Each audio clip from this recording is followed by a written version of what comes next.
Hello friends, welcome to exam Manthan. मेरा नाम है आकाश साहू और आज हम बात करने जा रहे हैं मुख्यमंत्री के बारे में। तो मुख्यमंत्री से संबंधित यह हमारा सेकंड वीडियो है और इस वीडियो में मैंने मुख्यमंत्री को कंप्लीट करने की कोशिश की है। तो चलिए हम स्टार्ट करते हैं। सबसे पहले हम बात करने जा रहे हैं मुख्यमंत्री के कार्य एवं शक्तियों के बारे में। तो लास्ट वीडियो था उसमें हमने मुख्यमंत्री की नियुक्ति, शपथ, योग्यता इत्यादि के बारे में बात की थी। उसके वेतन एवं भत्ते क्या क्या होंगे उसके बारे में भी हमने बात की थी। आज हम बात करने जा रहे हैं मुख्यमंत्री के कार्य एवं शक्तियों के बारे में। तो सबसे पहले हम पहले पॉइंट को देखते हैं।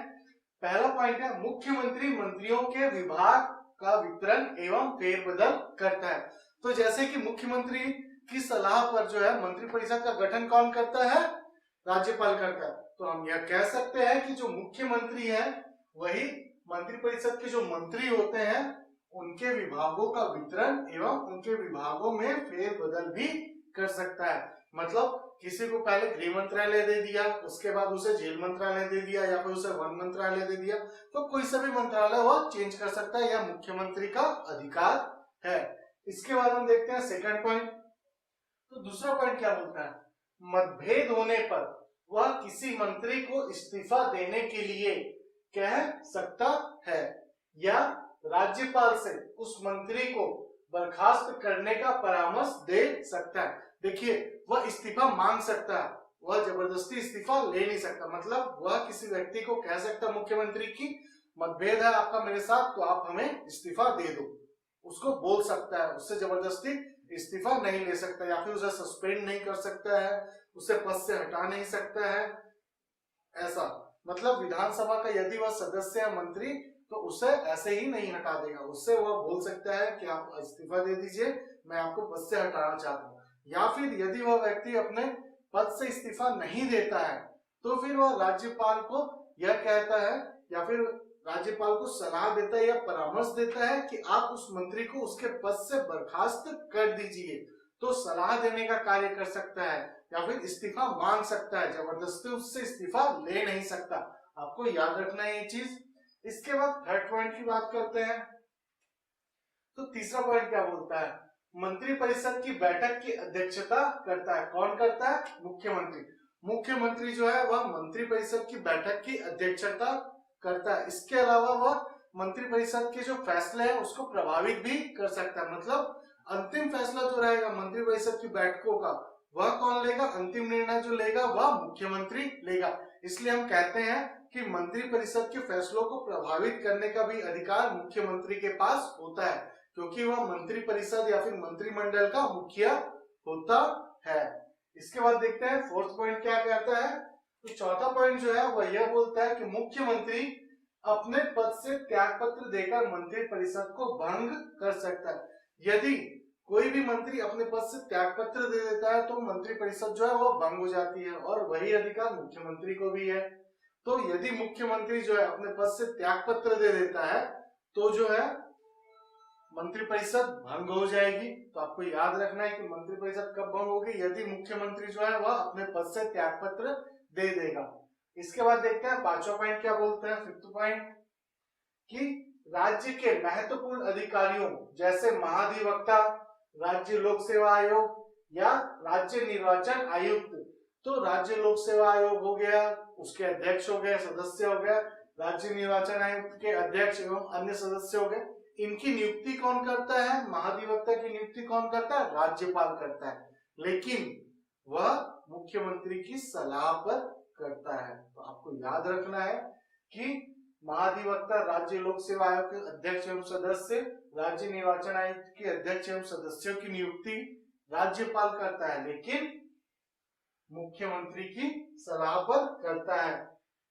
तो वही चीज लिखा हुआ है, राज्य के महत्वपूर्ण अधिकारियों जैसे महाधिवक्ता, राज्य लोक सेवा आयोग, राज्य निर्वाचन आयोग इत्यादि की नियुक्ति के संबंध में राज्यपाल को परामर्श देता है। कौन देता है? मुख्यमंत्री देता है। इसके बाद आते हैं छठवें पॉइंट में। तो छठवां पॉइंट क्या बोलता है? राज्यपाल को विधानसभा सत्र बुलाने एवं सत्रावसान के संबंध में सलाह देता है। तो राज्यपाल को क्या अधिकार है कि वह सत्र का आह्वान करे, मतलब सत्र को आहूत करे और सत्रावसान करे, मतलब सत्र जो है जब वो समाप्त करने का अधिकार किसको है? राज्यपाल को है। लेकिन वो जो सत्र है, जो विधानसभा का सत्र होगा वो 10 दिन का होगा, 12 दिन का होगा, 15 दिन का होगा, यह कौन बताएगा? मुख्यमंत्री बताएगा। किसको बताएगा? राज्यपाल को। तो वह राज्यपाल को सलाह देता है कि सर जो संसद का सत्र है, बजट सत्र है, वो 15 दिन का होगा, तो आपको इस दिन जो है सत्र को आहूत करना है और इस दिन जो है सत्र को आह्वान करना है, मतलब सत्रावसान करना है। तो सलाह कौन देता है? मुख्यमंत्री देता है। किसको देता है? राज्यपाल को देता है। राज्यपाल को क्या अधिकार है? सत्र को बुलाने का और सत्रावसान करने का अधिकार है। तो आपको याद रखना है, लेकिन सलाह मुख्यमंत्री पर देता है। इसके बाद देखते हैं 7वां पॉइंट। तो 7वां पॉइंट क्या बोलता है? राज्यपाल किसी भी समय विधानसभा को विघटित, गलत बोल दिया था। राज्यपाल को किसी भी समय विधानसभा को विघटित करने की सिफारिश कर सकता है। तो जो मुख्यमंत्री है वह राज्यपाल को सिफारिश कर सकता है कि आप राज्य की विधानसभा का विघटन कर दे, हमें बहुमत प्राप्त नहीं हो रहा। तो यह जो अधिकार है वह राज्यपाल को है, राज्य विधानसभा को विघटित करने का, लेकिन किसकी सलाह पर? मुख्यमंत्री की सलाह पर। तो आपको याद रखना है यह पॉइंट भी। इसके बाद देखते हैं 8वां पॉइंट क्या बोलता है?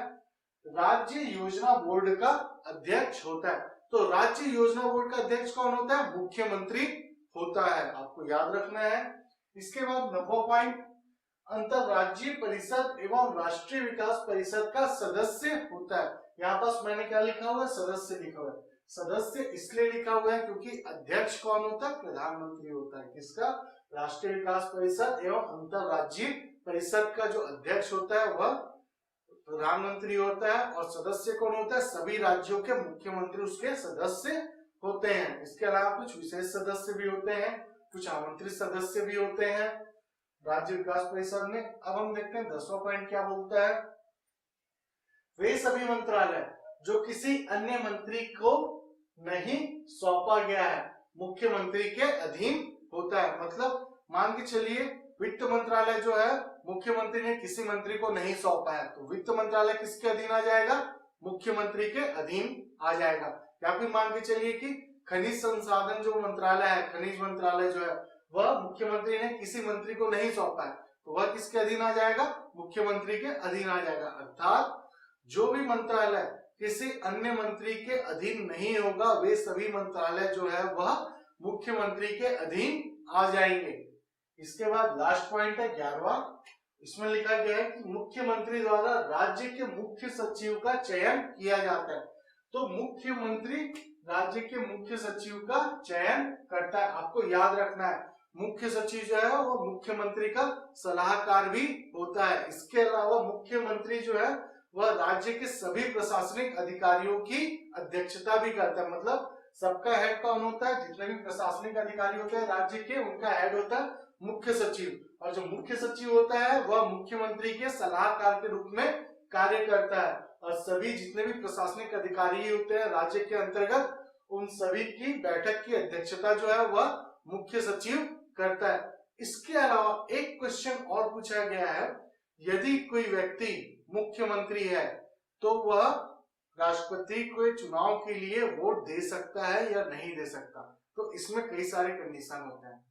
मुख्यमंत्री है तो मुख्यमंत्री यदि वह विधानसभा का है तो वह राष्ट्रपति के चुनाव में भाग ले सकता है। क्यों ले सकता है? क्योंकि वह विधानसभा का सदस्य है, और राष्ट्रपति के चुनाव में संसद मतलब लोकसभा और राज्यसभा के सदस्य और विधानसभा के सदस्य भाग लेते हैं। लेकिन यदि मुख्यमंत्री विधान परिषद का सदस्य है, मतलब विधानसभा का नहीं, विधान परिषद का सदस्य है, तो वह मुख्यमंत्री के चुनाव में भाग नहीं लेगा। यह चीज आपको याद रखना है क्योंकि यह एग्जाम में पूछा गया है। तो यहाँ पर हमारा मुख्यमंत्री से संबंधित जो वीडियो है वह कंप्लीट होता है। हमने इसे 2 पार्ट में डिवाइड करके बनाया था। यदि हमसे कोई पार्ट छूट गया हो तो आप हमें कमेंट कर सकते हैं। इसके अलावा यदि आपको कोई कंफ्यूजन हो तो भी आप हमें कमेंट करके पूछ सकते हैं।